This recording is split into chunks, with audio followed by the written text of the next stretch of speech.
Thanks very much, Jon, and Donc, thanks. merci beaucoup, Yon. Merci beaucoup pour cette invitation au webinaire sur la justice climatique. We're going to focus on what's going on in terms افتراضية حول Se passe avec les politiques de l'Union européenne, quelles sont les dynamiques au sein de l'Union européenne dans le voisinage sud, etc. Donc, juste quelques mots d'introduction. Je travaille donc pour le Climate Action Network Europe, le réseau de l'action climatique en Europe. C'est un réseau qui inclut un grand nombre d'ONG en Europe. Et nous faisons partie de Climate Action International. Nous coordonnons notre action à travers les régions dans les différents pays afin de pousser encore pour plus d'actions en matière de climat. Nous travaillons avec aussi, par exemple, avec la Convention des Nations Unies sur le changement climatique, avec d'autres organisations pour le voisinage sud. Nous avons le Climate Action Network pour la région arabe. C'est un réseau régional que plusieurs d'entre vous peut-être connaissent. Aujourd'hui, les objectifs de ce webinaire et de cette discussion sont les suivants. Il y aura 4 parties. L'objectif est tout d'abord de connaître le concept général de justice climatique. Qu'est-ce que la justice climatique? Qu'est-ce que l'accord de Paris sur la justice climatique? Qu'est-ce que cet accord dit? Et qu'est-ce que cela signifie en période de recouvrement de la pandémie? Aussi la période de recouvrement économique, quels sont les... Puis ensuite, dans la deuxième partie, nous allons voir de quoi il s'agit sur l'impact de la pandémie sur le climat international. Et puis 3, nous allons parler des différents paquets de recouvrement européens pour la justice climatique. Et nous allons essayer de savoir qu'est-ce que l'accord vert européen, le European Green Deal, dit sur la justice climatique. Et quatrièmement, nous allons tenter de voir comment la société civile peut influencer tout cela. Donc, la première partie, qu'est-ce que la justice climatique? Je vais vous présenter chaque section et après chaque section, on laissera un peu de temps pour les questions. Donc, la justice climatique. Je pense que vous êtes tous familiers avec cette grande image qui retrace un peu ce qui se passe et ce qui s'est passé depuis la révolution industrielle en Europe occidentale. Les niveaux de dioxyde de carbone dans l'atmosphère ont augmenté comparé à la période pré-révolution industrielle. Et cela impose beaucoup de pression sur l'environnement, sur les écosystèmes et augmente la fréquence des inondations, des tempêtes, des phénomènes climatiques extrêmes, et des désastres comme la désertification, comme la sécheresse, etc. D'où viennent ces émissions de CO2? C'est très inégal. Les sources de ces émissions sont réparties de manière très inégale. Voilà, vous pouvez voir devant vous comment ça se passe. Vous avez l'Amérique du Nord, les États-Unis et l'Europe qui sont particulièrement responsables d'une grande partie des émissions de CO2 tout au long des années.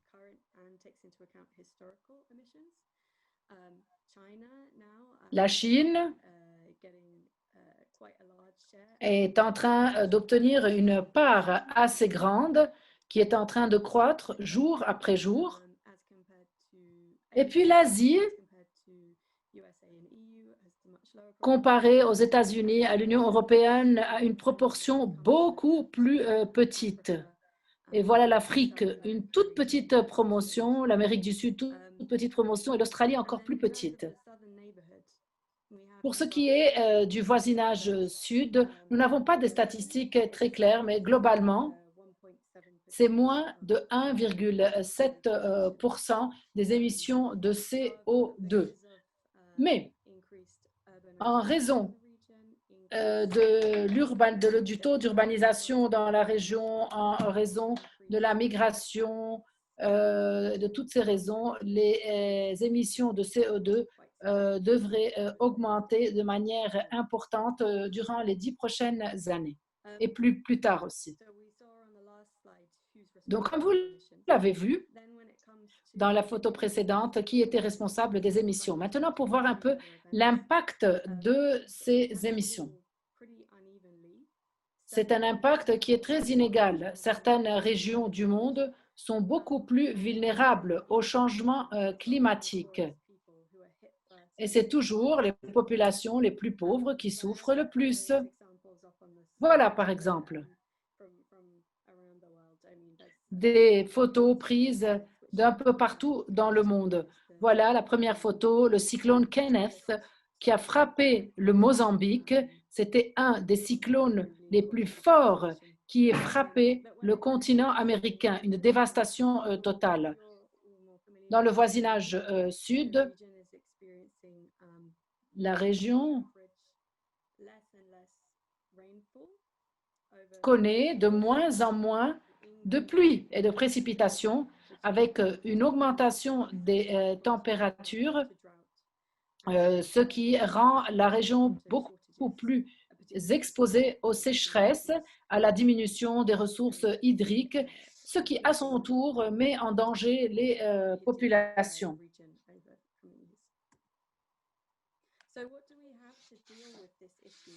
Qu'est-ce que les pays ont-ils fait pour traiter avec cette question? Nous avons tout d'abord l'accord de Paris qui a été signé par tous les États membres des Nations unies en 2015.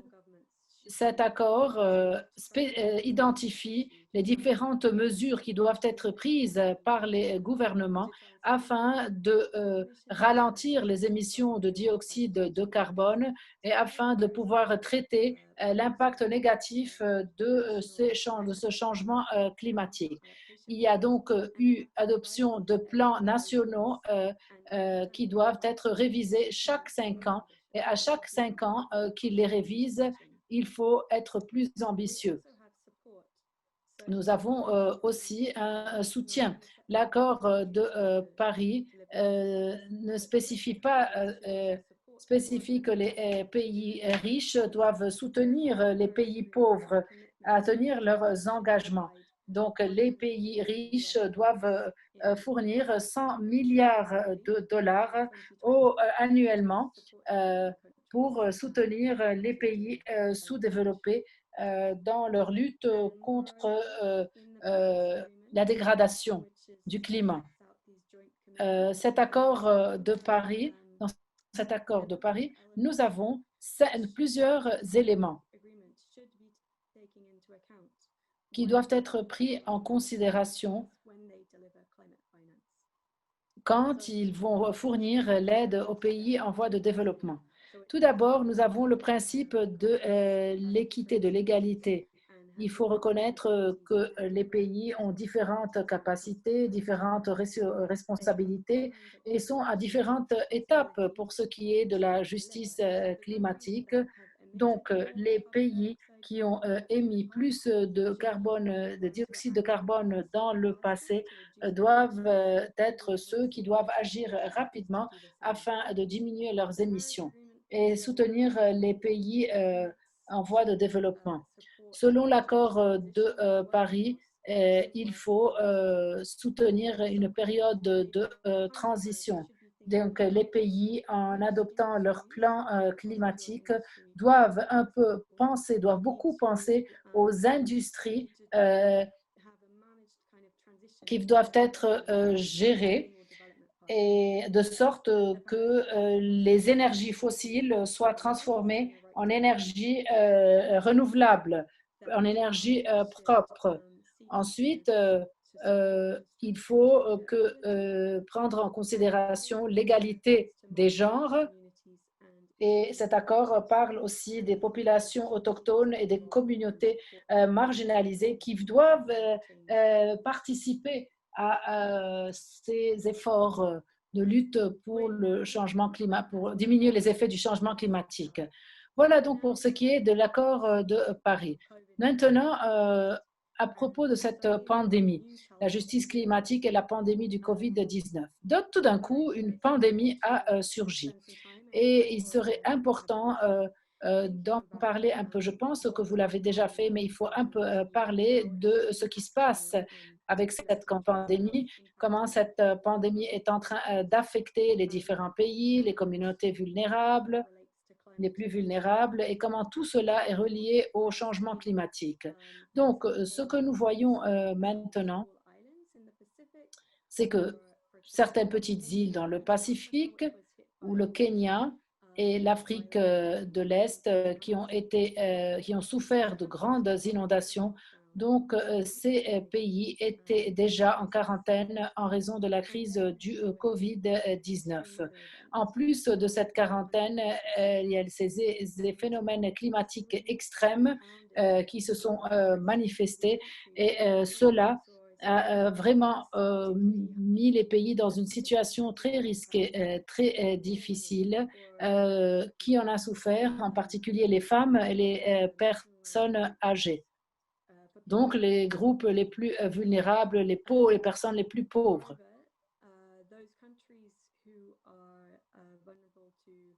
De même, les pays les plus vulnérables aux crises climatiques sont en général des pays endettés. Il est toujours difficile pour eux de mobiliser les fonds pour lutter contre ce changement climatique.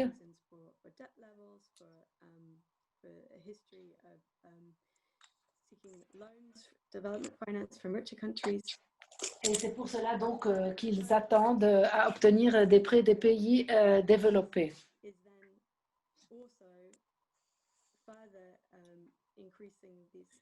Le problème, c'est que la pandémie du COVID-19 a empiré les choses. Donc, juste pour résumer, il y a beaucoup de points communs entre la pandémie du COVID-19 et le problème climatique. Tous les deux engendrent une augmentation des inégalités sociales, de la pauvreté,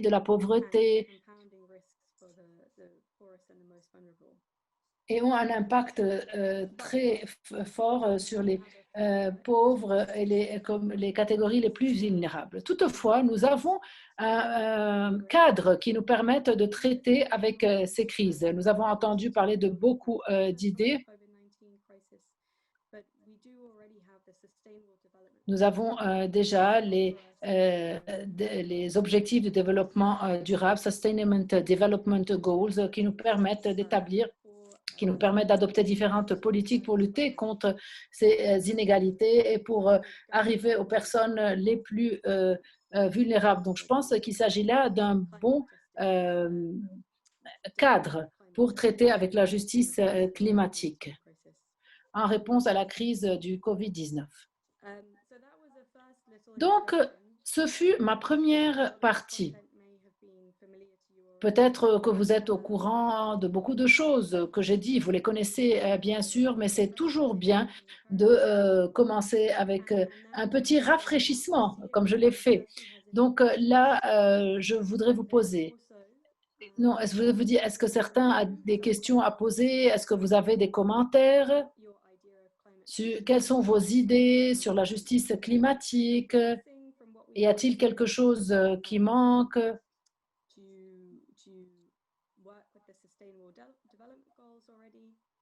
Êtes-vous déjà familier avec les objectifs du développement durable? Est-ce que vous avez travaillé sur ces objectifs? Comment pensez-vous que l'on puisse traiter la crise du climat et la crise du COVID-19 ensemble? Donc, tout d'abord, y a-t-il des questions? C'est ma première chose. Oui.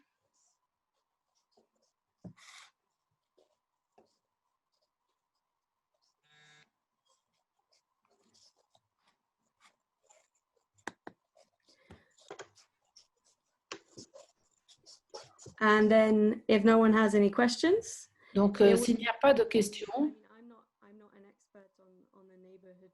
je ne suis pas une experte sur la région du voisinage sud. Donc, il serait intéressant pour moi de savoir quel est l'impact que vous voyez, l'impact de la situation du Covid, quel est l'impact que cette situation pourrait avoir sur les inégalités dans la région, sur les différentes communautés dans la région. Et ensuite, je pose la même question pour ce qui est du changement climatique, du changement climatique et de la question du Covid. Ok, je vois dans le chat box que Abdelhadi Benis demande la parole. Donc, on va. Enfin, je suppose que les questions. Il serait intéressant en effet d'entendre. Enfin, outre les questions ici projetées par Rachel, il serait intéressant aussi d'entendre. Est-ce que je peux? Oui. Oui. Non, c'est parce que j'entendais la traductrice dans le même canal. Donc, il serait, je dis, intéressant aussi d'entendre en effet des témoignages de participants de la région du voisinage sud sur justement l'impact de la crise. Voilà, je vous laisse la parole. Je voudrais demander à Mme Hachel, d'abord je la félicite pour sa présentation, et je voudrais lui demander son avis par rapport aux objectifs du développement durable. C'est quelque chose de très très bon, il y a aucun doute là-dessus, mais c'est une solution à long terme qui demande beaucoup de temps, beaucoup de moyens pour les pays en voie de développement. Est-ce que cette demande de temps est compatible avec l'accélération du changement climatique, d'autant plus que maintenant nous avons dépassé de loin les 400 ppm au niveau mondial et que le budget carbone est très faible. Nous avons une décennie ou 2 décennies entre nous. Alors cette compatibilité entre le long terme des objectifs du développement durable et l'accélération du changement, est-ce que c'est compatible? Est-ce que pour elle, on doit toujours s'accrocher à ce long terme des objectifs du développement durable? Merci beaucoup.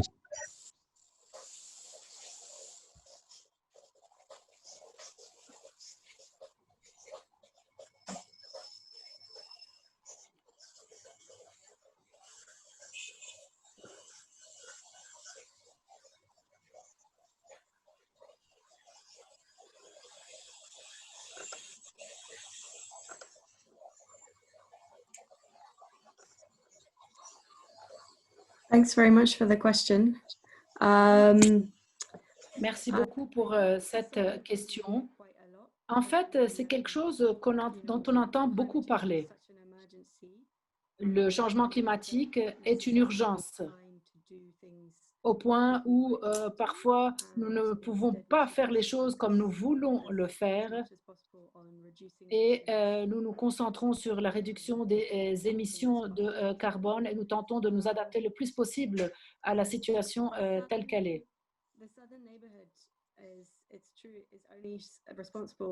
Il est vrai que le voisinage sud est en partie responsable, très peu responsable des émissions de CO2. Mais je pense qu'à l'avenir, avec le développement qui est en train de se passer dans toutes ces régions, la seule option est d'adopter les énergies renouvelables, des énergies qui sont très efficaces et qui sont non polluantes.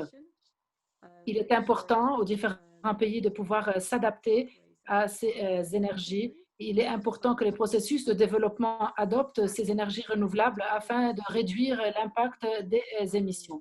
Pour ce qui est des objectifs du développement durable, oui, ces objectifs ont établi un cadre pour traiter l'égalité des genres, pour traiter les questions de la pauvreté, pour soutenir l'environnement dans différents pays, l'environnement et la nature dans différents pays. Je pense que nous sommes vraiment dans une situation d'urgence, mais il faut vraiment savoir comment agir.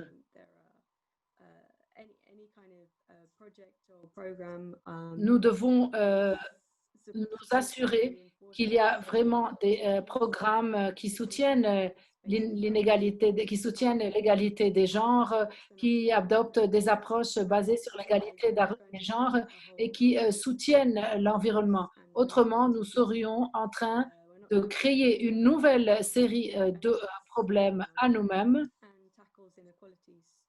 et nous serions incapables de gérer les inégalités. Bon, donc, ces objectifs du développement durable sont à long terme, ils prennent beaucoup de temps. Je ne sais pas quel est le nombre de pays qui ont adopté des plans afin de pouvoir traiter de ces objectifs.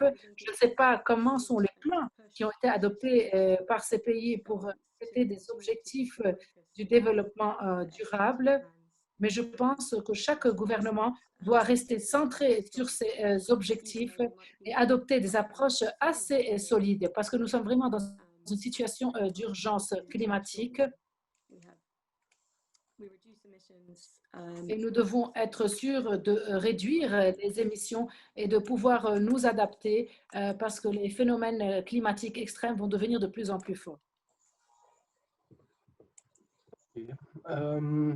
Je vois que donc, Ali Mohana a levé la main et dans le chat box a mentionné donc le déséquilibre créé en tant que, par les êtres humains sur notre environnement. Donc je vous laisse في أكيد تتكلم باللغة العربية.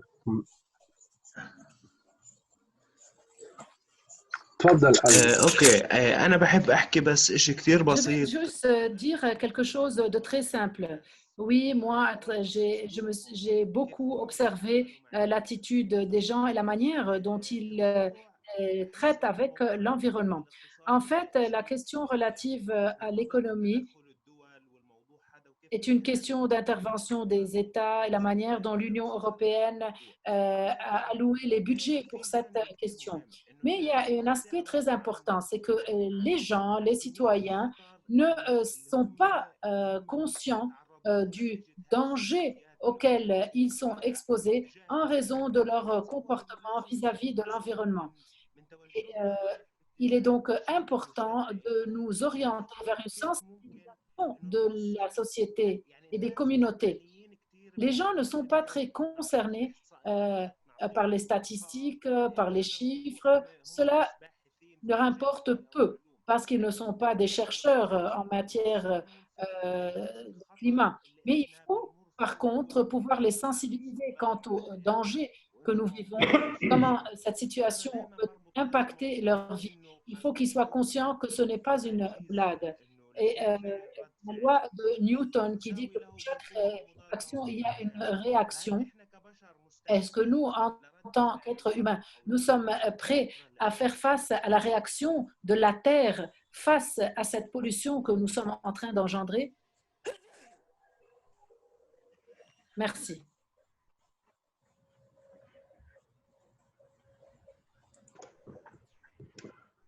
Shukran, Ali. Merci, Ali. Je ne sais pas si... je vois Kamal aussi peut-être souhaite réagir.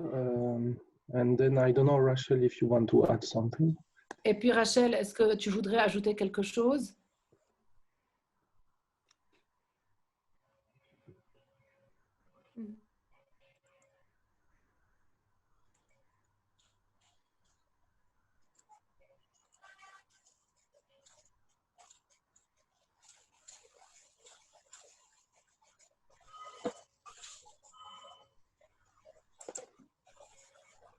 Kamal, est-ce que tu souhaites réagir? Non, pas moi, mais je souhaite inviter quelqu'un pour réagir. Puisque Mounir est là avec nous, il a longuement travaillé sur Kasserine, Siliana, Ksebet Mediouni, Metlaoui, etc., qui a fait l'objet d'un rapport intéressant sur la question mouvements sociaux et justice climatique. Deux petits mots seraient les bienvenus de la part de Mounir.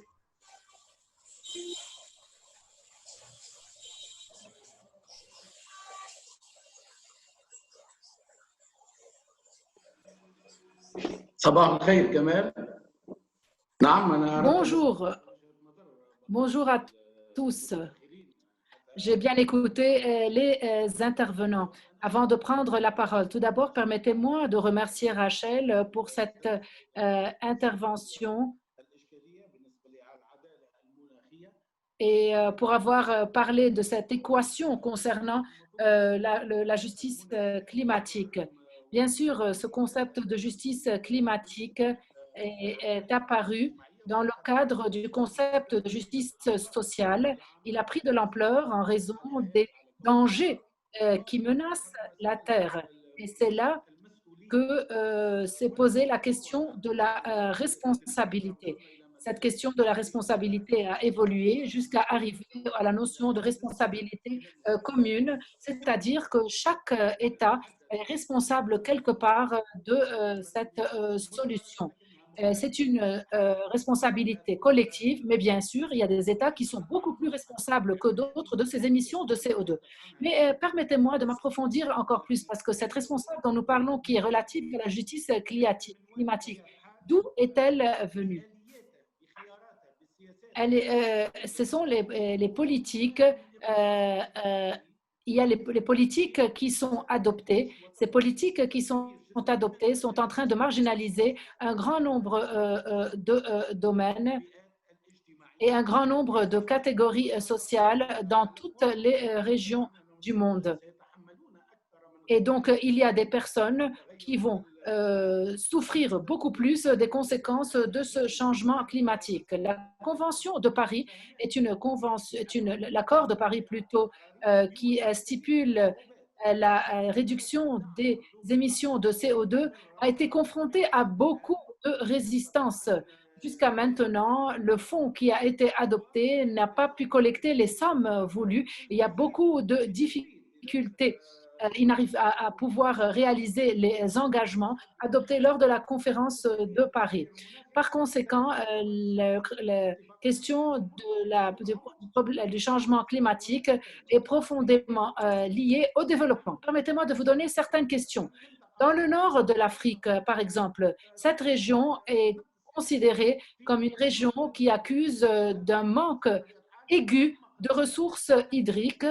Et cela augmente en raison de l'augmentation des températures et de la diminution des ressources, ce qui engendre un grand nombre de problèmes, mais aussi des protestations sociales. Par exemple, en Tunisie, chaque année, en été, il y a des mouvements protestataires, des mouvements sociaux protestataires qui demandent leur droit à l'eau, leur droit à l'eau potable, leur droit à l'eau pour l'irrigation, sachant qu'une partie de cette eau est en train d'être épuisée par des industries pour l'exportation. Par exemple, l'industrie du tissu, qui est très active en Tunisie, qui est une des industries les plus actives, mais c'est l'industrie qui consomme le plus de ressources hydriques et qui pollue ces ressources hydriques.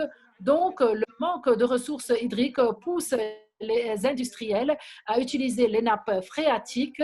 Ces nappes phréatiques sont utilisées au bénéfice de ces entreprises qui travaillent le tissu. Mais n'oubliez pas aussi que les produits chimiques sont déversés dans ces nappes d'eau et tout cela a un impact négatif sur les petits agriculteurs, sur les petits marins qui ne peuvent plus trouver une source de revenus. Donc, il y a une relation entre cette pression climatique et cette pression sur les ressources humaines, ce qui a poussé un grand nombre de personnes à émigrer vers le nord, et à émigrer même clandestinement. Vous voyez qu'il y a une relation, c'est un développement sauvage qui a lieu et qui a un impact très négatif sur l'environnement, un impact inégal sur l'impact social inégal. Et moi, je me pose la question, pouvons-nous poursuivre avec les mêmes méthodes? Pouvons-nous poursuivre ce développement tel qu'il est avec tout l'impact qu'il a sur l'environnement, le climat et les émissions de CO2? Voilà la vraie équation. Comment pouvons-nous passer vers un nouveau mode qui soit plus équitable au niveau social et qui respecte plus l'environnement qui soit plus soutenu? Je ne pense pas que les politiques qui sont adoptées par les États jusqu'à maintenant montrent que ces États sont prêts à aborder cette étape de transition malgré tous les beaux discours qui traitent qui parlent de la transition. Que ce soit dans l'énergie, que ce soit dans l'environnement, que ce soit... Il n'y a pas de politique, ce ne sont que des discours, de beaux discours, et ça s'arrête ici. Les émissions de CO2 se poursuivent et avec toutes les conséquences négatives sur l'environnement et sur la vie. Voilà ce que j'ai voulu dire. Je vous remercie.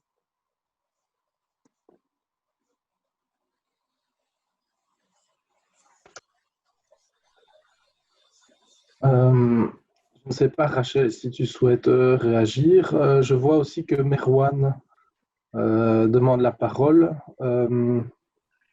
Peut-être on laisse d'abord la parole à Merwan et Rachel, après, tu peux réagir sur l'ensemble des interventions. OK. Merci Yann, merci Rachel pour l'exposé. Je voulais juste rajouter à ce que disait notre ami Mounir que malheureusement on ne s'en rend pas peut-être tellement compte jusqu'à maintenant, mais dans les pays dits en développement ou même moins développés que ça, et je pense là certainement aux pays du Sud, en Afrique, il y a beaucoup qui souffrent des conséquences néfastes qu'a engendré le Covid. Et je voulais juste citer cet exemple parce que je suis de près tout ça, tout ce qui se passe, notamment autour du lac Tchad, par exemple, notamment dans le Sahel et tout. Les éleveurs, par exemple, ils souffrent de ce que leur inculque l'industrialisation ou les industries occidentales. Par exemple, quand on voit qu'ils fabriquent, ils exportent du lait en poudre pour soi-disant aider ces populations qui sont dans la difficulté, ben forcément, qu'est-ce qu'ils font? Ben, ils tuent ce savoir ancestral, ils tuent cette économie de ces éleveurs qui sont autour de ces régions, et malheureusement, on a l'inverse. Au lieu de les aider, on est en train de tuer toute une économie, et bien sûr, qui souffre déjà des conséquences néfastes des changements climatiques. Voilà, merci. Je voulais juste apporter cette précision, c'est que souvent les industries occidentales, elles contribuent au malheur de ces gens du Sud. Voilà, merci.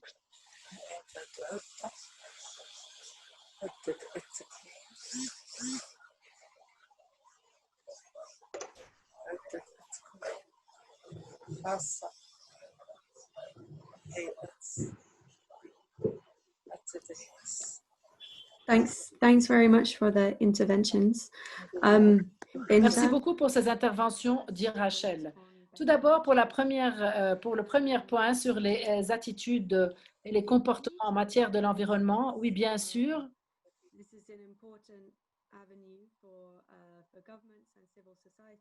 C'est une piste très importante que doivent explorer les gouvernements afin de sensibiliser les citoyens sur les changements climatiques et sur l'impact, les différents choix à faire, l'impact sur l'environnement et autres. Mais en même temps, comme les deux autres intervenants l'ont dit, l'ont clairement spécifié,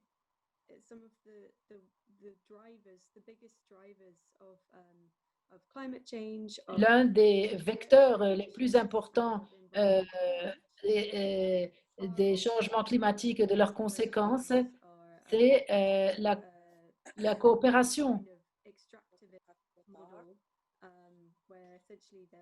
Ce sont toutes ces industries extractives qui sont en train d'avoir un impact très négatif sur les différentes communautés. Donc oui, Nous devons informer les citoyens, nous devons sensibiliser les sociétés civiles afin que les citoyens puissent faire des choix éclairés. Les citoyens doivent être capables de prendre le bon choix. Ensuite, les gouvernements et les entreprises doivent agir de manière beaucoup plus responsable et permettre aux citoyens d'agir de manière responsable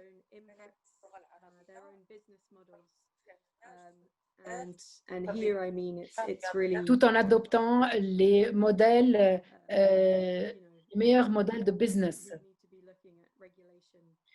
Il est important aussi de pouvoir revoir les lois de sorte que ces lois protègent les communautés locales. Pour ce qui est de la coopération, il faut prendre en considération aussi les droits de l'homme. Quand il lance de nouveaux projets de développement, soi-disant en faveur des communautés. Pour ce qui est des gouvernements,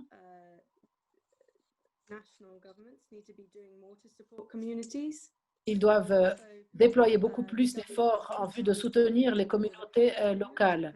Oui, les États qui se sont engagés dans le cadre de l'accord de Paris doivent répondre à leurs engagements et doivent fournir les 100 milliards de dollars et s'assurer que cet argent parviendra là où il doit parvenir et ne répondra pas aux grands projets ou soutiendra les investissements,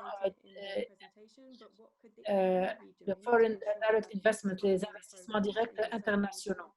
Dans une autre partie, nous allons voir comment les programmes adoptés par l'Union européenne soutiennent ces communautés, prenant en considération de préserver ce savoir traditionnel dont vous avez parlé, par opposition aux projets de grande envergure où il y a beaucoup d'argent qui coule et qui sont en train d'étouffer tout ce savoir et ce savoir-faire traditionnel, cette économie ancestrale traditionnelle. Donc maintenant, je vais passer à ma deuxième partie. Et ensuite, nous aurons une autre discussion. Donc, je partage mon écran de nouveau.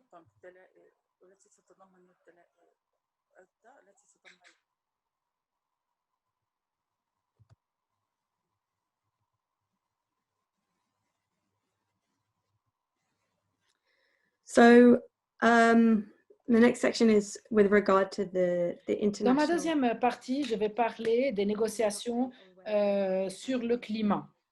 Et je vais vous dire où nous en sommes cette année, en 2020. Donc, 2020 était supposé être une année très importante pour l'accord de Paris et pour les Nations Unies. Pourquoi? Parce que durant cette année, les États devaient réviser leurs différents plans nationaux sur le climat. C'était aussi le délai pour fournir ces 100 milliards de dollars, le délai durant lequel les pays développés devaient répondre à leurs engagements de fournir cette somme d'argent en faveur du changement climatique.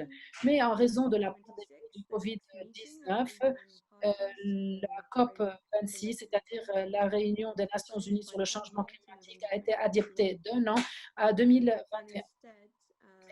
Au lieu de cela, l'attention internationale s'est fixée sur le recouvrement. On se concentre de plus en plus sur le G20, sur ses décisions, sachant que le G20 est toujours dominé par les intérêts des pays les plus riches et les plus développés. Du point de vue de l'Union européenne, on se concentre de plus en plus sur le rôle du développement développement des institutions de finances multilatérales pour financer les processus de recouvrement dans les pays développés. Donc, l'année 2020, une année charnière, les plans nationaux auraient dû être, en matière d'environnement, auraient dû être mis à jour. Où en sommes-nous maintenant? Si nous prenons en considération tous les plans qui ont été mis au point par les pays entre 2015 et 2020, sachant que l'accord de Paris a été signé en 2015. Jusqu'à maintenant, nous remarquons que les plans d'action nationaux ne sont pas suffisants sont pas suffisants. Nous étions censés limiter le réchauffement de la Terre à 1,5 degré Celsius, mais nous en sommes, les politiques adoptées par les États ont permis à ce réchauffement global d'augmenter à plus de 3%. Nous sommes très loin encore du 1,5%. Cette année, comme je vous l'ai dit, les pays ne pourront pas mettre à jour leurs plans nationaux afin de pouvoir parvenir à des niveaux plus acceptables. Et jusqu'à maintenant, très peu sont les pays qui ont fait des progrès. Le Chili et la Norvège ont déjà présenté de nouveaux objectifs. Les îles Marshall, le Rwanda, la Moldavie, le Suriname ont fourni de nouveaux objectifs. Et puis, il y a d'autres pays qui ont adopté de nouveaux plans de climat. Mais et donc, nous avons le Japon, la Russie, l'Australie, les États-Unis, l'Indonésie, la Nouvelle-Zélande, Singapour. Mais bien sûr aussi ces États-Unis qui se sont retirés de l'accord de Paris. Donc 2020 devait être une année charnière. Et comme vous voyez, très peu sont le nombre de pays qui ont fait quelque chose.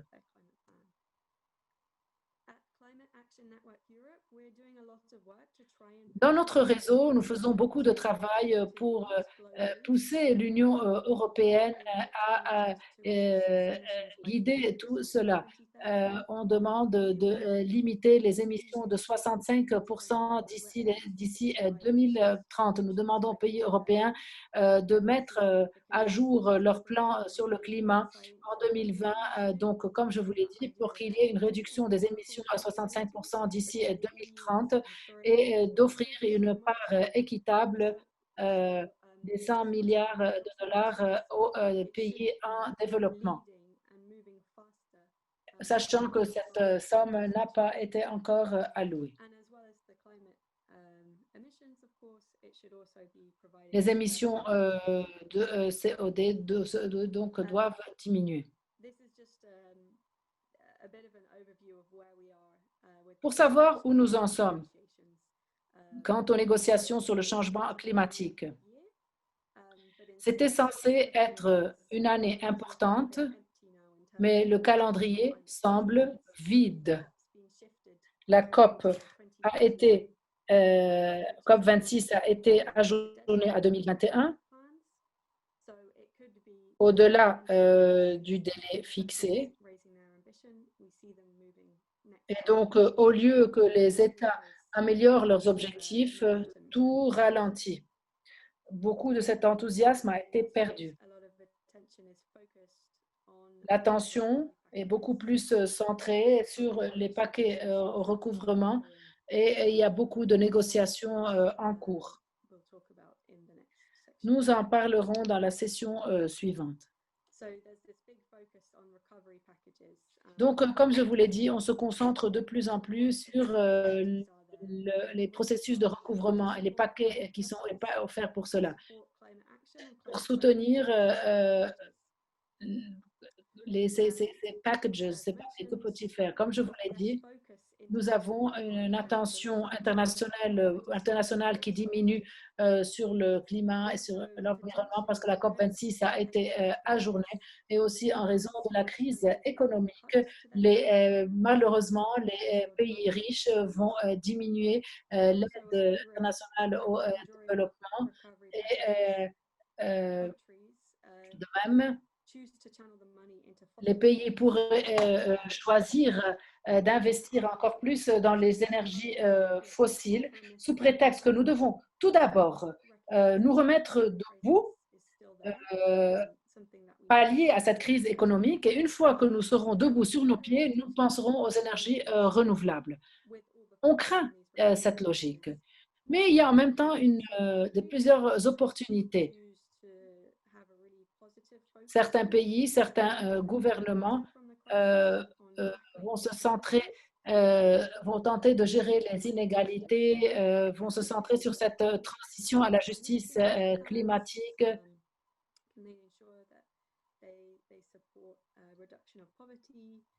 se centrer sur la réduction de la pauvreté, l'égalité des genres.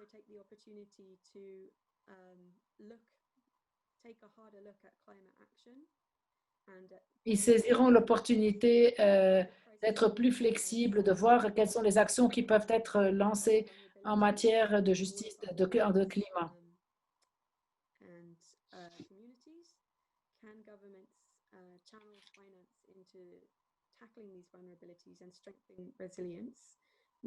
Donc, comment il est important donc de pouvoir bâtir aussi ce qu'on appelle la resilience en anglais, c'est-à-dire la capacité à se remettre debout après une crise, et les pays vont travailler sur cela.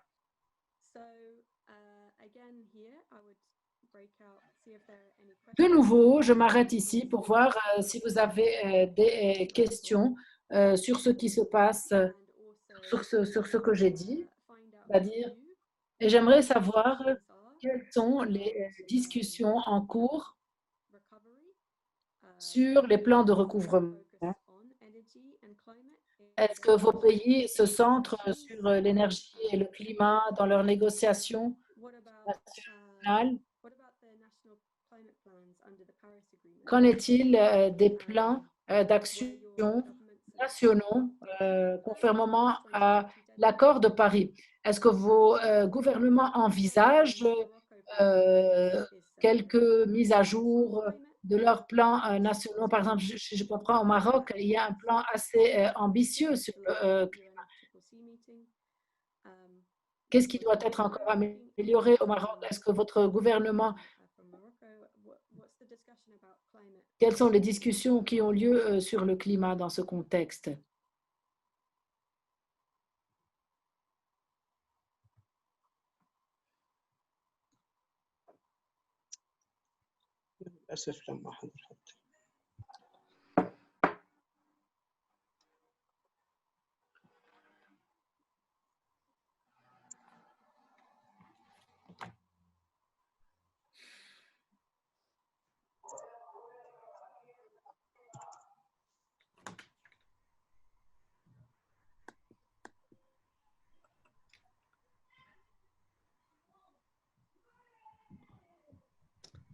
J'interpelle encore, puisque Rachel pose une question particulière, ciblée sur le Maroc.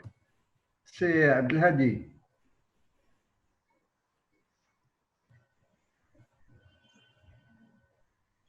Ustad Benis. Ok, c'est Kamal. Je peux? Vous m'entendez? Parfaitement. Très bien. Moi, je voudrais informer Madame Rachel que le Maroc a opté effectivement pour les énergies renouvelables et également pour l'efficacité énergétique. Il y a des plans très ambitieux qui portent, par exemple, pour les énergies renouvelables. Notre objectif est de porter à plus de 50% les installations de production de l'électricité avec des énergies renouvelables. Et ce qui est satisfaisant, c'est que ces plans sont en cours de réalisation à un taux assez élevé pour les énergies renouvelables. Il y a un peu plus de difficultés pour l'efficacité énergétique, mais pour les énergies renouvelables, il y a quand même, ça se passe assez bien. Maintenant, on se demande la question sur laquelle je voudrais interpeller Madame Rachel. Moi, j'ai assisté à toutes les COP à préparer. On a préparé la COP 22 ici au Maroc. J'ai assisté aux autres. Et ce qu'elle a dit est très juste. Il y a une diminution de l'enthousiasme au niveau de ces COP. Et ça, personnellement, je trouve ceci inquiétant, cette diminution de l'enthousiasme. Et bon, qui est responsable? Est-ce que c'est les pays? Est-ce que c'est l'ONU qui organise? Mais je crois qu'il y a un problème de gouvernance mondiale au niveau de cette affaire du climat. Maintenant, par rapport aux énergies renouvelables, savez qu'au niveau mondial, les énergies renouvelables ne représentent pas plus de 15 à 16%. On est très loin d'un bond qui est très important pour rattraper le retard, le retard enregistré au niveau des changements climatiques. Et je reviens toujours à ma première réflexion. Est-ce que ces dispositions que nous prenons maintenant, qui sont un peu lentes, sont compatibles avec l'urgence d'intervention? Je ne pense pas personnellement que le rythme auquel se développent les énergies renouvelables dans le monde soit compatible avec l'urgence de. Donc, il faut essayer de trouver des modes d'intervention. Moi, je tire des conclusions de ce qui s'est passé en France dernièrement avec les élections municipales. Je trouve ça absolument formidable que les mouvements écologiques se soient suffisamment développés pour mobiliser les populations. Pour mobiliser les populations, d'abord pour que ces populations puissent agir politiquement également pour restructurer le profil des décideurs qui décident pour les pays et également pour les mettre devant leurs responsabilités. Donc pour moi, je pense que un réseau comme le vôtre devrait intervenir effectivement sur les questions techniques, énergie renouvelable, etc. Mais je pense qu'il faut trouver le moyen d'agir sur la responsabilité, sur les élections, le mode de démocratie, les élections pour porter au poste de décideur les gens qui sont responsables du développement de ce qui se passe au niveau mondial. Et je repose encore ma question sur le rôle et l'efficacité du système onusien. Donc, je crois que les ONG et votre réseau en particulier devraient peut-être s'intéresser beaucoup plus aux questions politiques qu'aux questions de technique. J'insiste encore pour ne pas minimiser les questions techniques. Il faut s'intéresser à ça, mais il y a une mobilisation politique qui me semble extrêmement importante. Mais toujours, je vous informe qu'au niveau du Maroc, le plan des énergies renouvelables se passe très bien et nous sommes en train de travailler sur la révision de notre NDC qui, je pense que le gouvernement va bientôt être prêt pour faire une nouvelle proposition pour les NDC. Voilà, je vous remercie. Okay, great. So the second half, the last two sections of this webinar workshop are about the European Union's policies and funding programs. An update on what's happening with the EU budget. Donc, je vais vous donner une idée de ce qui se passe avec les budgets de l'Union européenne, les politiques de l'Union européenne sur le voisinage et ce que l'Europe peut faire. Tout d'abord, pour ce qui est du paquet de recouvrement de l'Union européenne, en mai, la Commission européenne a publié une proposition sur la manière dont l'Union européenne renforcerait son budget afin de pouvoir traiter avec la crise économique.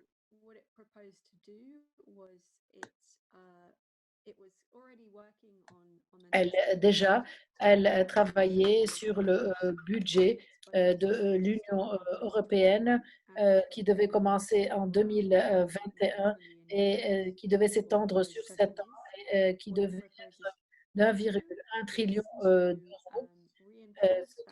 Ce qu'elle a proposé de faire, c'est d'augmenter ce budget en ajoutant un grand nombre de financements de 750 milliards d'euros, plus 1,1 trillion de l'Union européenne, ce qui, ces 750 milliards d'euros proviennent de la Commission européenne et qui a emprunté des marchés financiers. C'est en train d'être utilisé pour renforcer les programmes existants de l'Union européenne et pour créer de nouveaux programmes.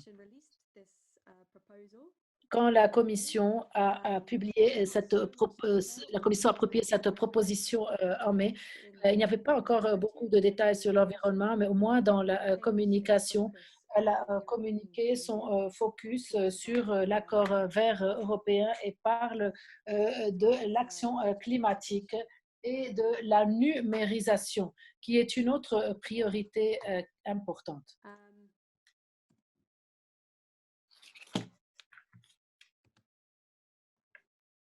For some reason, my slide is not moving. Oh, there we go. So that extra 750 billion. Donc, les 750 millions de dollars qui sont utilisés, voilà un diagramme sur l'argent. La majorité de cela vont au programme de l'Union européenne.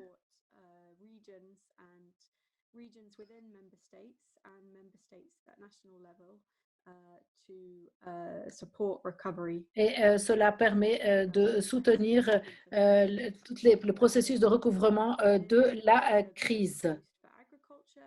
Et puis, il y a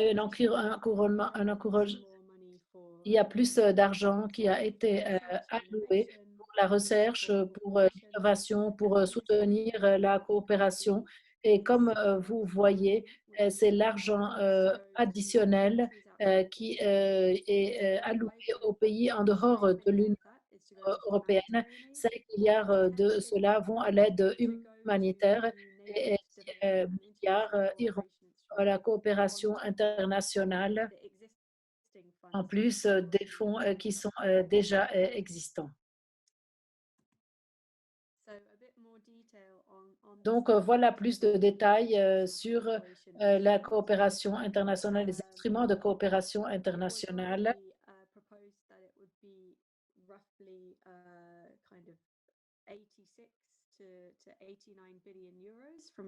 On a parlé d'un grand nombre de 86 à 90 milliards d'euros.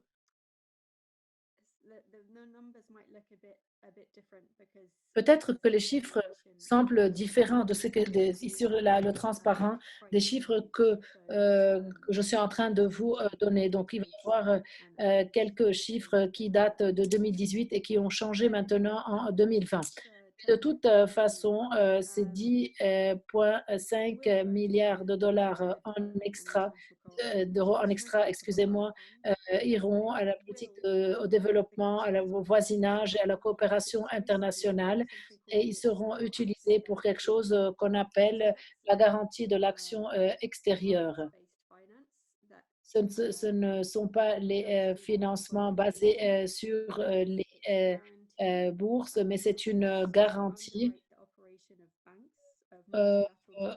pour faire les opérations des banques multilatérales, des institutions de développement, et l'objectif est de pouvoir stimuler le développement du secteur privé. Cette garantie favorise non pas les pays pauvres, mais les pays des autres pays. Elle soutient les acteurs de très petite échelle et elle favorise aussi d'autres projets. Donc voilà, il y a de l'argent en plus, mais malheureusement, cet argent en plus n'est pas en train d'aller nécessairement là où nous voulons qu'il y aille.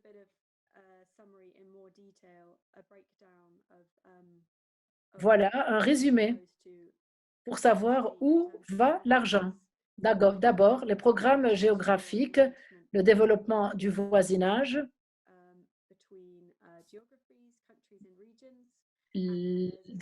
puis donc c'est divisé géographiquement en pays et en régions. Et puis deuxièmement, nous avons les programmes thématiques. Donc il y a des programmes organisés par la Commission européenne sur les droits de l'homme et de la démocratie, sur le soutien de la société civile, sur la stabilité et la paix et sur les défis mondiaux. Donc, le climat. Comme vous voyez du côté gauche, la plupart de l'argent est alloué au programme géographique. Vous voyez donc combien c'est inégal. Le tiers s'en va à la région du voisinage, la moitié à l'Afrique subsaharienne, et vous voyez combien le pourcentage est plus minime à l'Asie et à la région du Pacifique, et puis l'Amérique et les Caraïbes. Tous ces chiffres sont encore en train d'être négociés par la Commission européenne, le Conseil européen et le Parlement européen. L'instrument n'a pas été encore finalisé, mais cela vous donne une idée sur le niveau de financement qui est en train d'aller vers les différentes régions. Donc, il y a 22 milliards de dollars d'euros, excusez-moi, pour le voisinage. Et je pense que la moitié va vers le voisinage sud sur 7 ans. En plus, comme vous voyez, il y a la somme de 10,5 milliards d'euros qui est une somme extra qui sera répartie entre les programmes géographiques et les programmes thématiques. Voilà un résumé de ce nouvel instrument qui est en train encore d'être négocié. Mais on peut en tirer des éléments principaux. Pour ça, vous avez une idée de la manière dont ça va paraître. Donc, du côté opportunité, l'accord vert européen a été considéré comme une priorité. Il y a aussi un engagement de la part de la Commission que le financement ne doit faire occasionner aucun mal.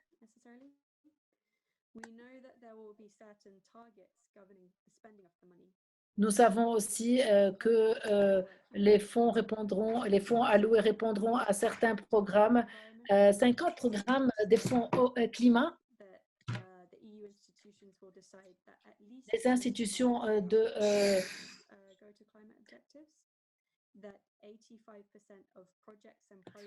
25% iront au budget, 85% au genre et 20% seront sur le développement humain. C'est la manière dont les objectifs seront répartis. Une autre opportunité, c'est que nous voyons dans la législation que le financement, que les programmes soutiendront les plans nationaux de climat. La société civile aussi pourra obtenir des fonds afin de voir comment l'argent sera dépensé. Et je donnerai après des détails sur cette question. Puis, nous avons un financement qui ira de la garantie. Nous avons aussi le EIB qui a un rôle à jouer et qui a un plan de climat ambition. Le EIB, c'est le fonds d'investissement, la banque d'investissement européenne qui va jouer un grand rôle et qui est donc qui a un nouveau plan de climat très ambitieux. Du côté des menaces, il semble dans les législations que encore le choix est assez largement laissé à l'utilisation des énergies fossiles. Puis, il y a un autre point négatif, c'est que, comme je l'ai dit, beaucoup d'argent ira à ce fonds de garantie. C'est ce qu'on appelle le Fonds européen pour le développement durable plus.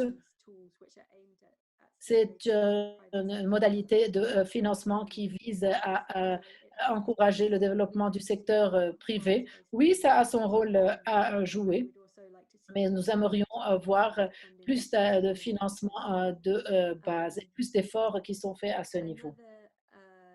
Ensuite, il y a une autre question. Les législations qui sont adoptées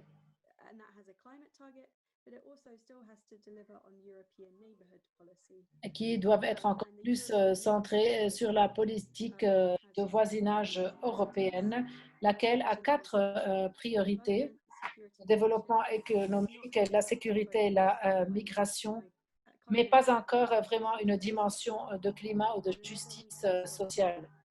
Un autre point, بشكل focus on migration and renforcer le focus sur la migration. probably 10% of funds will have to 10% des fonds contribueront à la gestion de la migration. Here, I've just summarized what the climate target. Là, j'ai fait un résumé des objectifs du climat. These concepts, but Je pense que vous connaissez tous ces concepts. Activités de diminution, d'allègement, adaptation, climat. Donc, tout cela est important.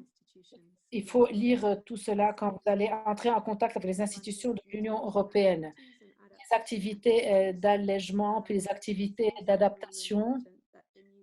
C'est encore très important que les nouveaux instruments s'assurent que les projets sont adaptés au climat ou prennent la question du climat en considération. Cela signifie que quand il s'agit de financer les programmes et les projets, il faut évaluer l'impact des changements sur ces programmes.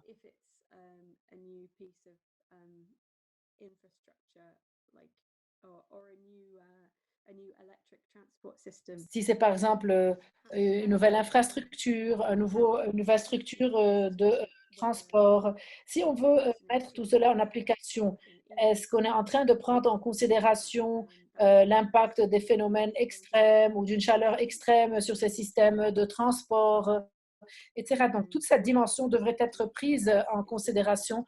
Et que devons-nous faire pour que ces nouvelles structures soient capables de tenir face à ces changements?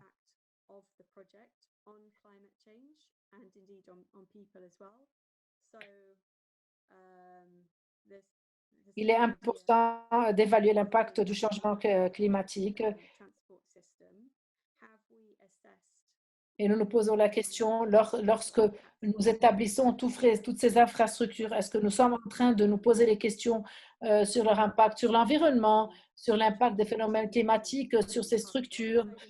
Est-ce que ces structures sont en train de limiter l'émission de CO2? Est-ce que le système de transport sera juste, accessible? Donc, quand nous parlons de changement de climat, il est important de pouvoir prendre en considération les activités d'allègement et les activités d'adaptation. Et que toutes ces structures qui sont adoptées prennent en considération la dimension du climat. Un peu de temps pour les questions et la discussion. La première question serait, puisque 25% des fonds et des instruments de la coopération internationale vont au projet de climat, quels sont les défis en matière de justice climatique dans vos pays? Certaines personnes ont déjà parlé de l'agriculture. Certains ont parlé de l'accès à l'eau, etc. Puis, une autre question. Pouvez-vous penser à des projets ou à des programmes que l'Union européenne peut financer pour traiter toutes ces questions? Est-il possible de développer des projets et des programmes qui traitent de différentes questions en même temps? Peut-être vous pouvez adresser la question d'une agriculture qui soit capable de résister aux changements climatiques ou aux phénomènes climatiques extrêmes, etc. Donc, toutes ces questions, est-ce que les questions relatives au savoir ancestral, aux économies traditionnelles, est-ce que tout cela a été relevé dans les plans, les projets dans vos pays? Est-ce que c'est pris en considération? S'il y a des questions, s'il y a des idées, nous pouvons donc arrêter maintenant la troisième partie et je vais les écouter. Et si vous n'avez pas de commentaires ou de questions, je passerai à la dernière partie de ma présentation et puis nous aurons une plus grande discussion à la fin.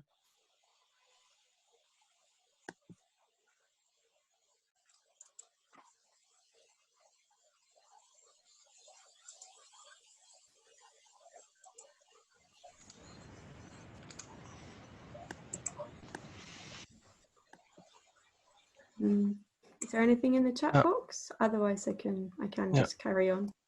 I see Ali Moana who wants to react. Je vois Ali qui veut prendre la parole. Ali, Oui, juste. تفضل. Je voudrais un peu vous parler de la bande de Gaza. Comme vous savez, elle connaît la plus grande densité de population, la plus grande densité démographique là-bas. Il y a deux problèmes à Gaza.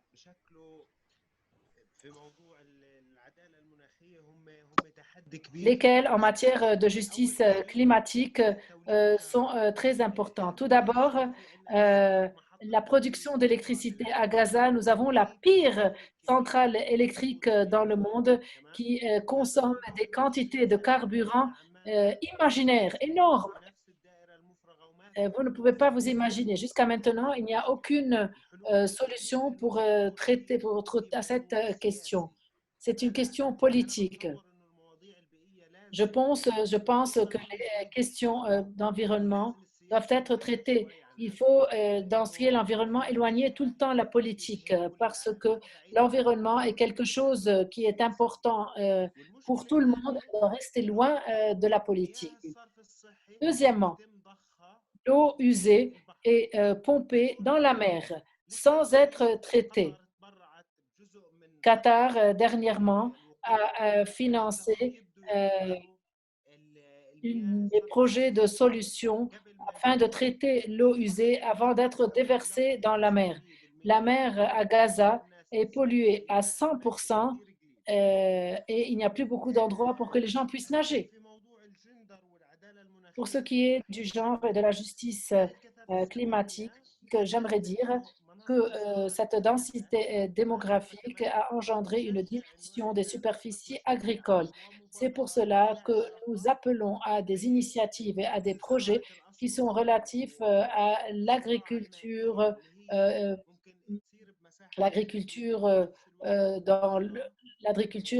qu'on appelle hydroponic agriculture, l'agriculture dans l'eau, qui peut nous donner des résultats beaucoup meilleurs que l'agriculture sur la terre. Je voudrais aussi reparler des questions politiques. Je ne sais pas si c'est possible, mais il faut vraiment que les questions de l'environnement soient totalement séparées des questions politiques. Je vous remercie.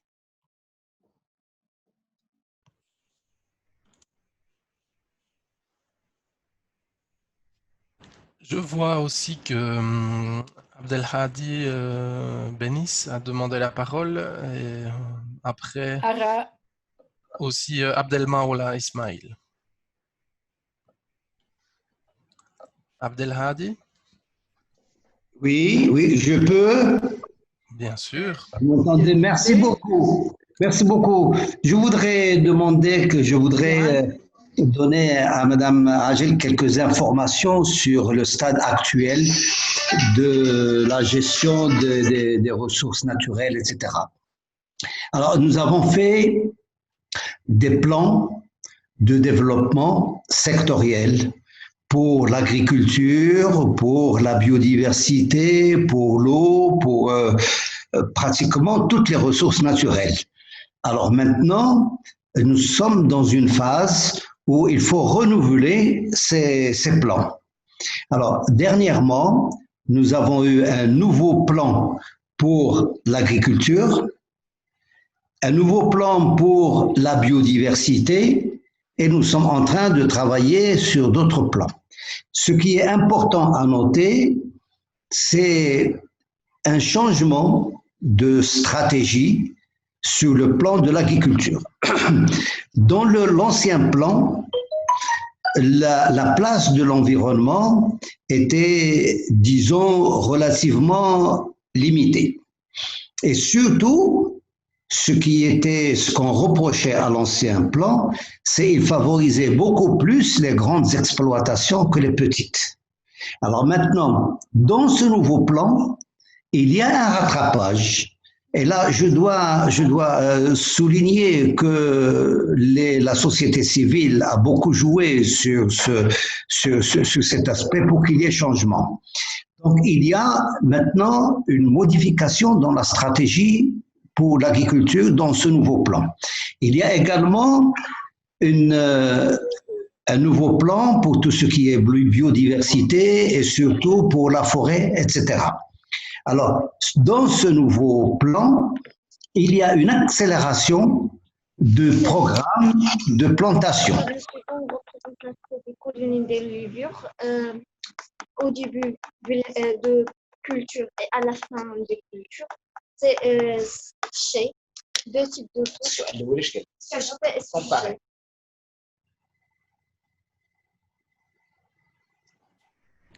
Oui, Abdelhadi.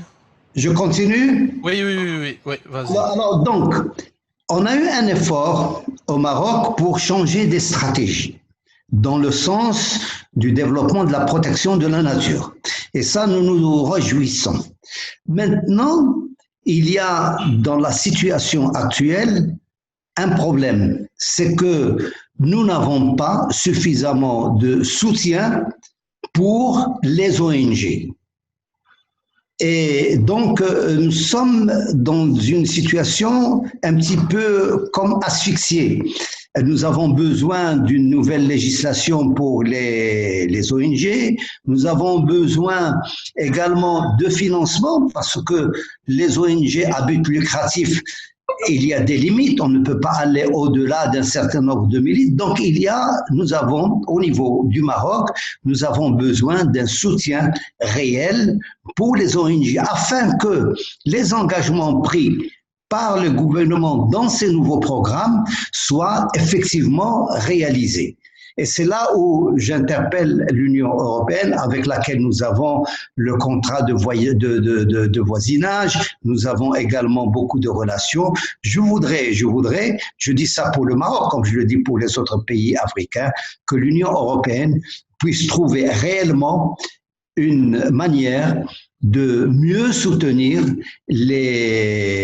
financièrement les ONG et que le financement puisse arriver effectivement aux ONG, aux cibles, qu'elles n'aillent pas ailleurs.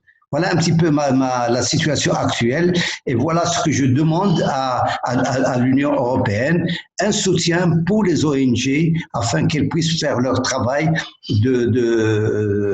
leur travail auprès des décideurs. Je souligne également une autre chose, un grand défaut que nous avons au niveau de nos pays, c'est que nous avons beaucoup plus de petites ONG qui travaillent sur le terrain pour des projets concrets, adduction de l'eau potable, le réseau, etc. Tout ça, c'est très bon, mais nous sommes faibles en matière de grandes ONG pour faire du plaidoyer auprès des décideurs. Et c'est encore là où le bas blesse, parce que lorsqu'on est une ONG de plaidoyer auprès des décideurs, bien sûr, on critique, etc. Et on n'est pas toujours très bien vu par des décideurs. Ils disent « Ah c'est les ONG qui sont en train de nous perturber, de critiquer, etc. » Alors, si nous n'avons pas de financement extérieur pour jouer ce rôle de plaidoyer auprès des décideurs, nous n'allons pas faire notre job. Donc, ce que je demande, et j'insiste beaucoup pour que l'Union européenne puisse aider les ONG, puisse aider surtout les ONG de plaidoyer et que le budget dégagé pour les ONG puisse arriver effectivement entre les mains des ONG. Voilà, je vous remercie. Merci Abdelhadi. Je vois que Mohamed Andain a aussi réagi dans le chat box, mais je vais peut-être d'abord, on va céder la parole à Ismail Abdelmaoula pour enfin voilà.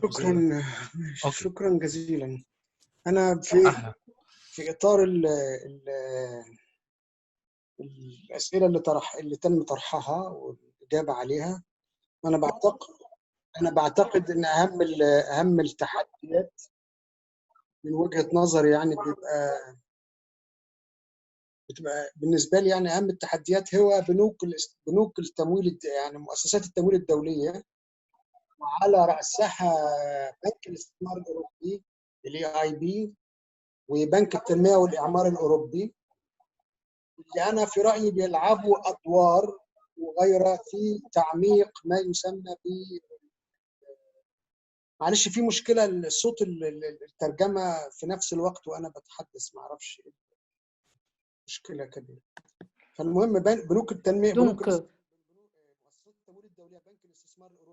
la Banque de développement européenne et la Banque de reconstruction et de développement européenne jouent un rôle principal pour ce qui est des relations.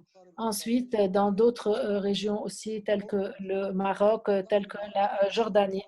Donc, je pense qu'ils sont en train de jouer un rôle négatif et qu'ils ne sont pas en train et qu'elles ne sont pas sous le contrôle des institutions européennes. C'est-à-dire les institutions européennes n'ont aucun rôle et n'arrivent à avoir aucune influence sur ces deux institutions financières qui sont en train de jouer un rôle négatif.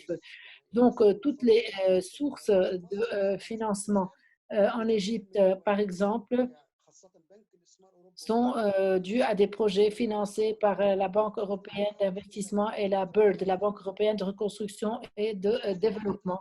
Et comme je l'ai dit, les institutions n'ont aucun contrôle sur elles. Ensuite, pour les accords de libre-échange avec l'Union européenne, je pense que ces accords sont aussi en train d'approfondir les problèmes.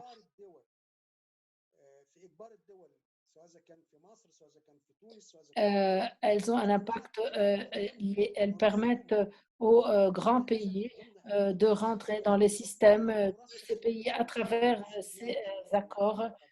Tout cela est en train d'engendrer de plus en plus de problèmes à la région. Le troisième défi, selon moi, est un défi relatif à la participation de la société civile et au fait de faire entendre le bruit de la société civile.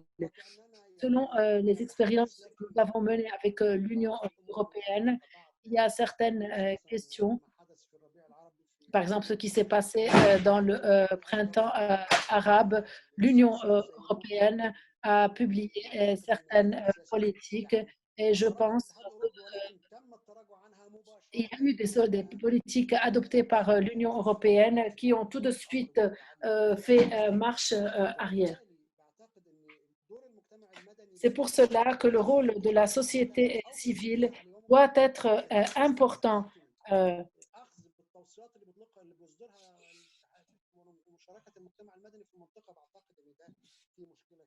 Je pense qu'il y a un grand problème, en plus d'autres questions.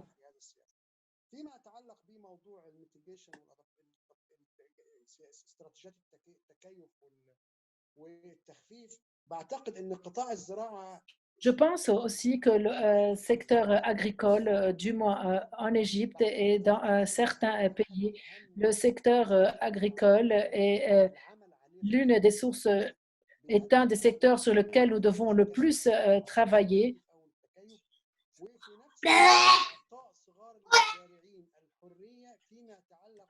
Et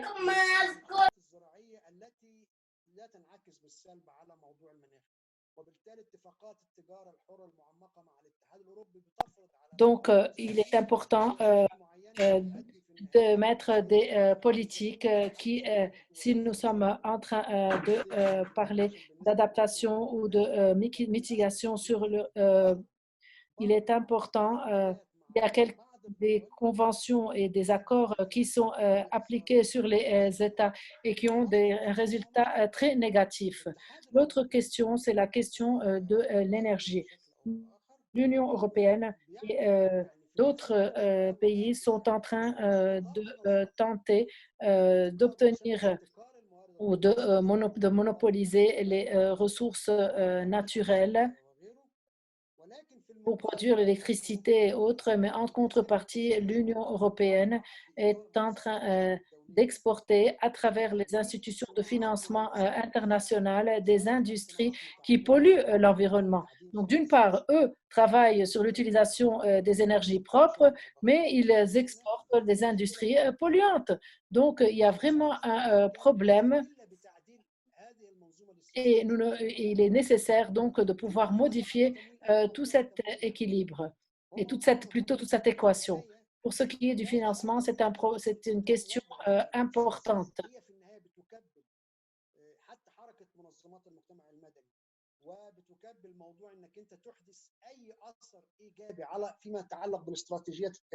Il faut pouvoir adopter des stratégies d'adaptation et de mitigation et en même temps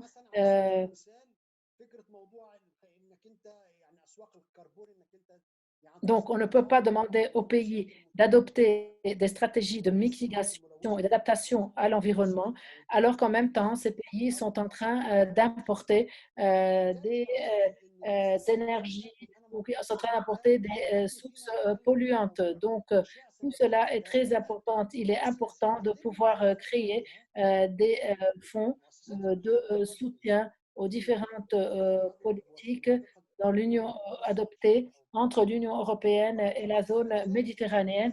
Et je pense qu'ensuite, on traitera des questions de financement. Mais avant tout, le financement ne devrait pas être fait avant.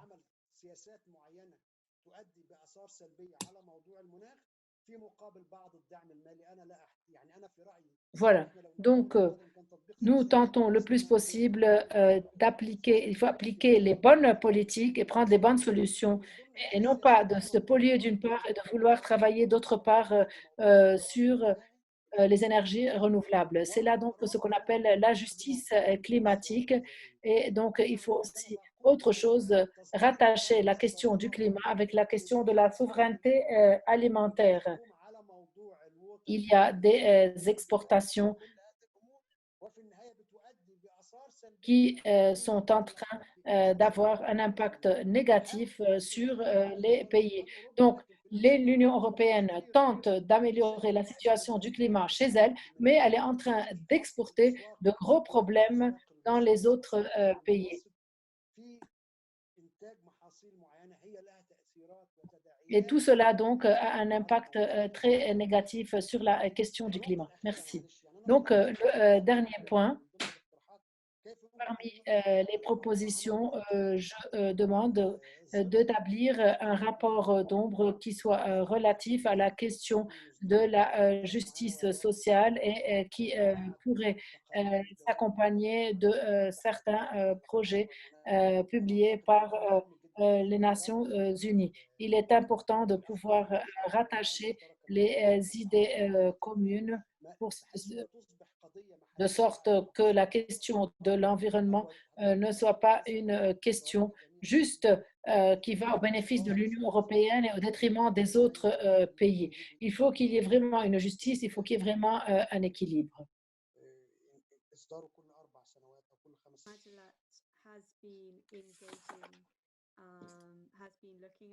Bon. Majalat est en train d'explorer les derniers développements en matière de coopération internationale et la manière dont tout cela est négocié à Bruxelles. Vous avez déjà certaines recommandations sur cette question relative au climat, à l'environnement et au soutien de la société civile. Et vous avez aussi des discussions au sein de la commission. Nous continuons à faire du lobbying à Bruxelles et du plaidoyer à Bruxelles, mais le temps d'arriver aux prochaines étapes, que peut faire la société civile maintenant? Une fois que la législation aura été décidée, que peut faire la société civile et comment peut-elle informer, comment peut-elle s'enquérir afin de savoir où le financement est en train d'aller?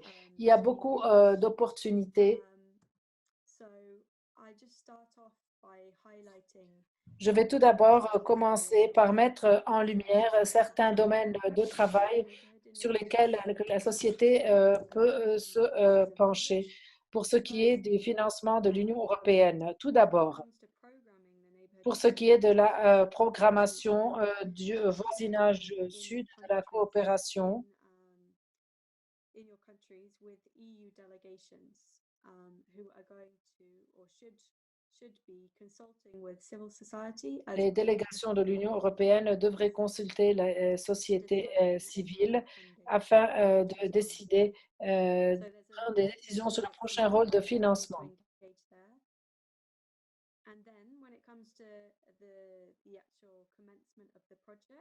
Pour ce qui est du lancement du projet, tous les projets et programmes doivent prendre le climat en considération. Il doit y avoir un impact, une évaluation de l'impact sur l'environnement et sur le climat. Et il faut que les organisations non gouvernementales puissent effectuer cette évaluation et puissent assurer le suivi des projets et assurer le contrôle, le suivi des projets et des programmes qui sont soutenus à travers cette garantie et le Fonds européen pour le développement. Donc, il faut pouvoir aussi faire un suivi des activités de l'EBI, de la BIRD.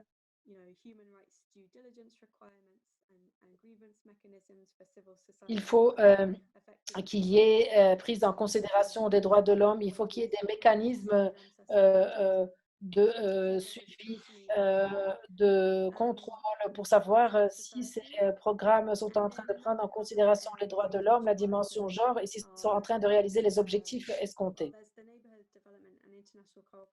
Et puis, nous avons l'instrument de coopération du voisinage.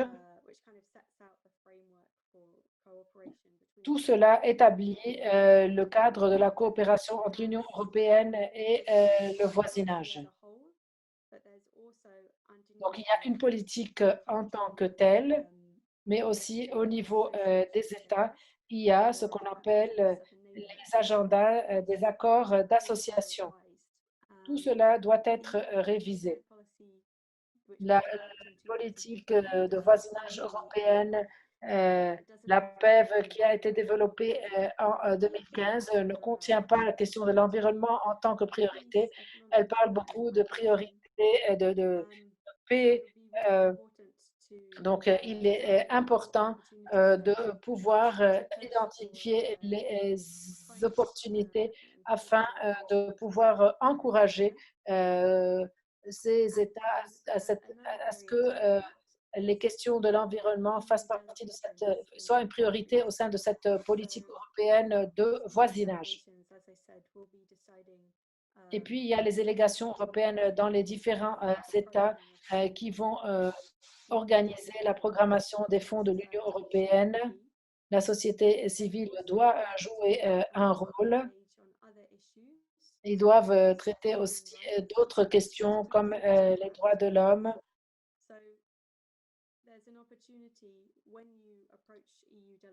Donc, quand vous allez contacter les délégations de l'Union européenne, vous allez parler de la programmation des fonds européens. Il est important de leur poser des questions sur ce qu'ils font pour interagir avec la société civile. Ils doivent avoir des stratégies qui incluent la dimension des droits de l'homme et la dimension genre. Est-ce qu'ils accordent assez d'attention à la justice climatique? Est-ce que la justice climatique est introduite et fait partie des discussions? Voilà ce que le consortium peut faire dans les négociations avec l'Union européenne. Laissez-moi tout d'abord, mais permettez-moi de rentrer en détail dans les détails du point 1. La société civile doit s'engager dans la coopération. Je vais juste vous donner une idée sur qui, quand et où et comment faire ça. La législation se décide toujours à Bruxelles. Les délégations de l'Union européenne dans les pays partenaires ont commencé à établir des plans sur la manière dont le financement sera dépensé.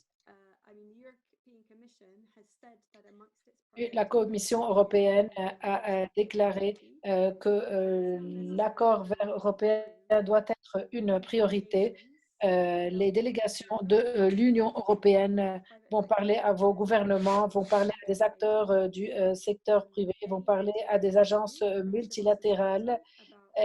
Et c'est pour cela qu'il est important d'entendre de votre part qu'est-ce qui est important, de sorte que les questions de justice sociale soient intégrées au plan. Les délégations de l'Union européenne doivent organiser des consultations avec la société civile durant les prochains mois. C'est très important. Peut-être certains ont commencé à s'organiser, mais cela devrait se faire en juillet, en août et en septembre. Comment faire? Vous pouvez contacter les délégations de l'Union européenne dans vos pays et leur demander les dates de la consultation.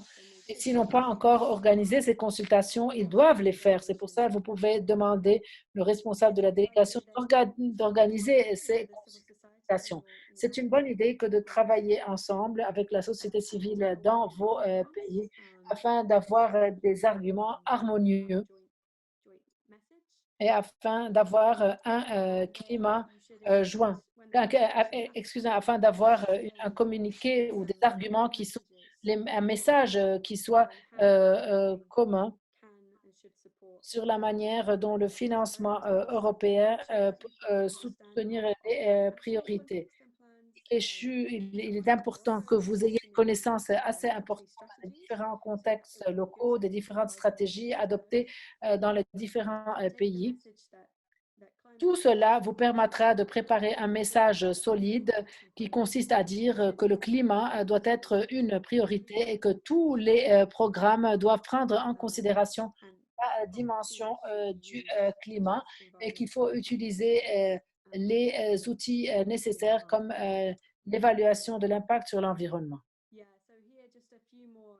Voilà encore quelques suggestions sur la manière dont vous pouvez approcher les délégations de l'Union européenne et qu'est-ce que vous pouvez ajouter en tant que société civile. Il doit y avoir des enveloppes spécifiques.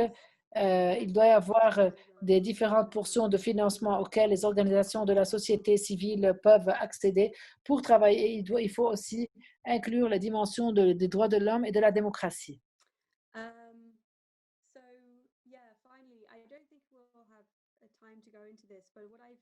Je ne pense pas que nous aurons assez de temps pour rentrer dans les détails, mais ce que je vous ai donné à la fin, c'est un ensemble de links aux différents websites qui vous permettront de trouver votre délégation européenne si vous ne les avez pas contactés encore.